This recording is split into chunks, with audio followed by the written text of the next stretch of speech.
নমস্কার দাদারা এবং দিদিরা। আজকে আমি পুরো বাংলার পরোটা সমিতির প্রতিনিধি হিসেবে রাজু দাদার কাছে এসেছি।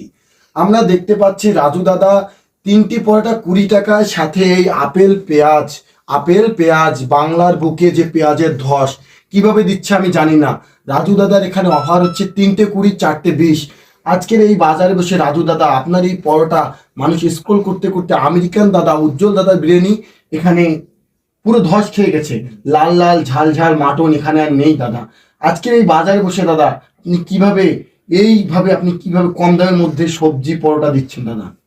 আসলে ব্যাপারটা হচ্ছে কি, আমার তো মনে করো 3টে শিয়ালদা স্টেশনে এসে আমি এখানে পড়াটা শুরু করি 6টা থেকে। তারপর তো আমার সকালবেলায় যত কাউয়া খেদানো এই ব্লগার গুলো আসে আসে ওরা আমাকে যত রকমের নানা বাংতাহানা দেখে আমাকে পরোটার ভিডিও বানিয়ে নেয়। নিয়ে এখন ওরা আমার ভিডিওগুলো কপি করে